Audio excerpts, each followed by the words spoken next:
kan udah minta maaf ya saya. Terus apa lagi? Kan udah ada itu di pressconnya Mas Una kemarin. Dia udah kasih voice note dari rekaman dari itu kan yang aku sampaikan. Pokoknya intinya ya kalau misalnya ada yang merasa dirugikan, saya minta maaf. Kalau misalnya ada pihak keluarga ingin bertemu dengan saya dengan senang hati. Tapi kalau ada wartawan saya sih enggak. Karena menurut saya pribadi meminta maaf atas dasar kemanusiaan. Karena kan biar bagaimana pasti ada yang dirugikan. Bukan masalah benar salah. Ini bukan masalah saya. Saya tidak mau ikut campur. Saya di situ hanya memberikan wadah siapapun itu, ya kan, yang menurut saya suka atau saya tidak suka, ya. Jadi kalau misalnya ada yang saya lakukan dan membuat orang tersinggung, ya saya harus menyikapi dengan baik untuk memberikan contoh. Mau benar atau salahnya saya itu tidak penting. Karena saya bukan mau cari musuh, saya mau cari teman. Tapi kalau misalnya permintaan maafnya tidak diterima, ya saya gimana? Tapi kan katanya diterima, ya terima kasih banyak gitu. Saya respect lah, maksudnya dari pihak keluarga Mas Ferry juga bisa menerima permintaan maaf saya, ya kan? Baik, keluarganya baik, dia memberikan respon yang baik dan saya sangat senang sekali lah, maksudnya mereka memberikan respon yang baik atas isu yang kemarin mereka. Iya, saya support lah, maksudnya setiap orang benar salah itu biar mereka selesaikan. Kita sebagai orang luar, kita support yang terbaik. By the way, aku belum nggak kenal baik Mas Ferry, jadi kayaknya terlalu berlebihan kalau aku dipredikatkan sebagai sahabat. Iya, saya cuma kenal beberapa kali aja, jadi bukan sahabatnya Mas Ferry. Nanti orangnya berkeberatan. Gitu. Kalau aku pribadi untuk setiap orang yang punya masalah, termasuk kayak Mas Ferry, ya pasti dia ingin menyelesaikan itu dengan caranya dia. Saya tidak mau memberikan sugesti yang berlebihan karena menurut aku bersikap so tahu akan memperpanjang masalah. Kalau nggak ada masalah nggak usah dibikin masalah. Kalau one day mau dituntut apa segala macam, ya kan orangnya kan tidak melakukan. Biasanya orangnya santai-santai aja. Jadi kalau misalnya kemudian hari saya kenapa-napa, saya dari zaman difitnah kan kalian tahu sendiri, saya udah sering berhadapan dengan masalah-masalah begini. Yang saya cari kan damai, sejahtera, kasihan istriku loh. Ya yang kau nonton bagaimana? Kalau aku dengar sih ya, mereka cukup bijak, cukup dewasa ngebawanya. Kalau namanya kesel, semua orang juga kesel kalau lagi ada masalah. Nggak usah dibesar-besarkan lah kesalnya orang. Yang penting kan cara dan sikap dia itu tidak keluar dari batas.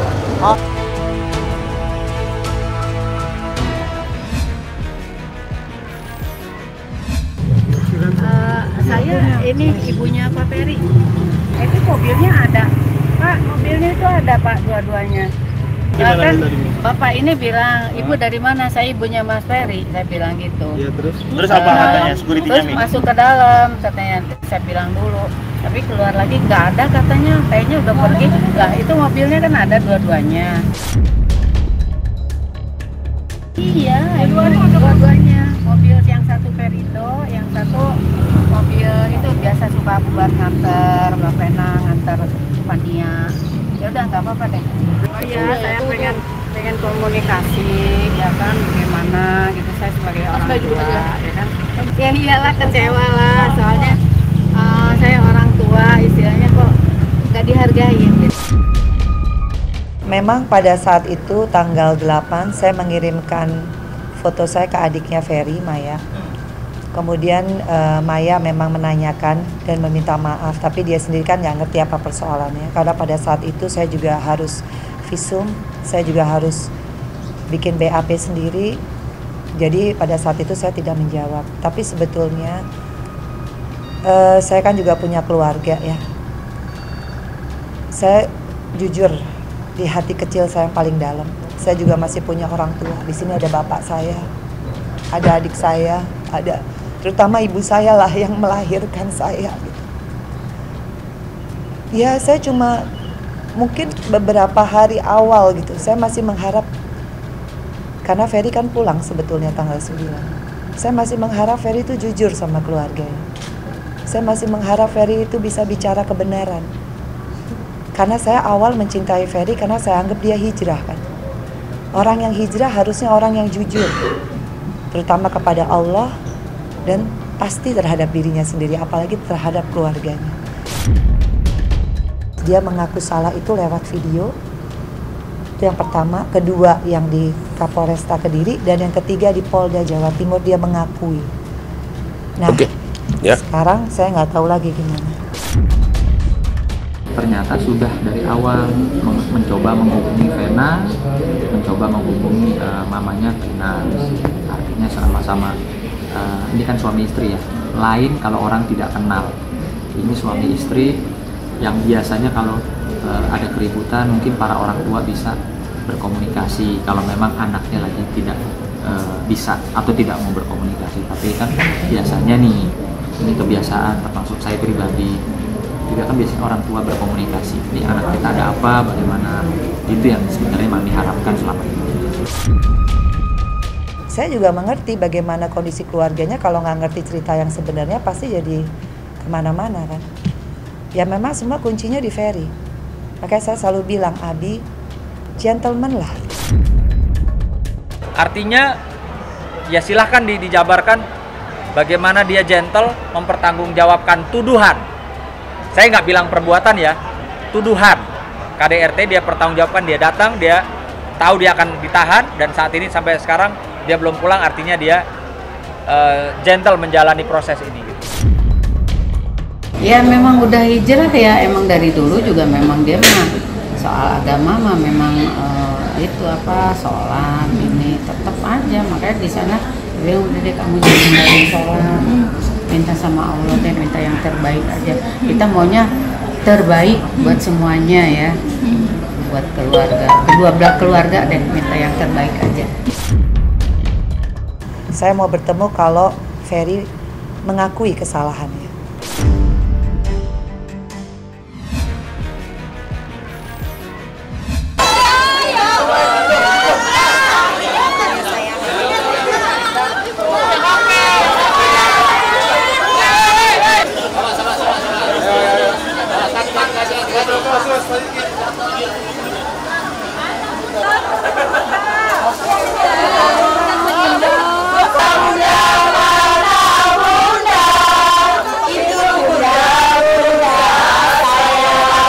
Jadi kalau misalnya orang suka ngurusin hidup orang, suka mau ngerecokin orang, nyentil-nyentil orang, bikin suasana jadi ribet, jadi ruwet, itu emang ada kelakuan seperti itu. Kayak emang udah kelakuan, susah. Untungnya nggak ada di Bunda. Kasihan sih sebenarnya dengan orang-orang seperti kayak gitu. Kasihan, karena kurang diperhatikan. Akhlak yang menghargai orang lain. Damai semangkong belum. Aku tidak akan memaafkan orang yang sudah mencaci memaki anak gua. Walaupun dia udah meminta maaf lewat Kak Igun, lewat live Instagramnya, tetap berat. Gak usah, nanti buat naikin followersnya, viewers dia doang. Terus dia kan udah mulai turun kan. Jangan, gak usah minta maaf aja sama Tuhan yang udah dia bohongin. Jadi Nyai nggak akan menerima? Nggak usah. Kalau diminta untuk ketemu gitu bareng-bareng? Dia memang minta ketemu kok, dia minta ketemu empat mata, tapi gue nggak mau. Gue paling benci sama orang yang lupa daratan, lupa diri. Semua orang yang pernah menolong dia, gara-gara dia viral, diagung-agungkan netizen Indonesia, dia lupakan, dia blok semua. Teman-teman seperjuangannya diblok semua. Dia tidak mau kalau orang-orang itu mengeluarkan siapa jati diri sebetulnya seorang Indra namanya gitu. Sebetulnya si perempuan jadi-jadian ini pun 4 tahun yang lalu pernah cari masalah sama gue sebetulnya, tapi gue sudah lupakan gitu. Waktu itu kan dia kan viralnya di Facebook ya, tapi nggak viral juga, paling penontonnya 1000, 2000 kayak gitu-gitu. Apa yang bikin gue kesel karena ternyata apa yang keluar dari mulutnya itu tidak sesuai sama yang dia lakukan sebelum seperti sekarang gitu kan.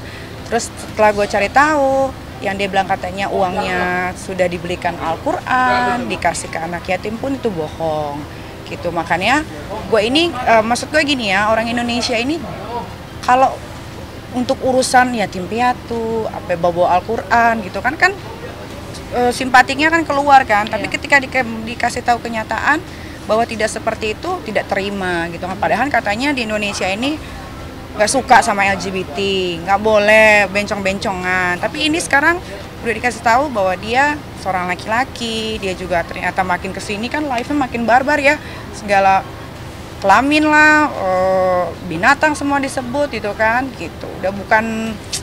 Udah ya mungkin makin lama kan sifat orang tuh akan terlihat loh gitu kan. Tapi ya gimana ya, namanya kalau orang Indonesia itu kalau diberikan sesuatu yang jujur kadang-kadang susah untuk menerima. Tapi nanti juga lambat laun orang bakal kebuka gitu mindsetnya, pikirannya gitu. Star syndrome iya, karena kan dia waktu di Jerman hidupnya kan susah. Dia kan tinggal di tempat penampungan, dia nggak pernah tuh yang namanya hiporia kayak di Jakarta.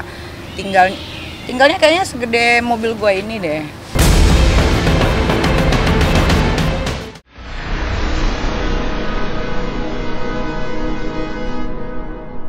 Jadi jangan lupa untuk subscribe Cumi Cumi. Ditekan ya tombol lonceng merahnya.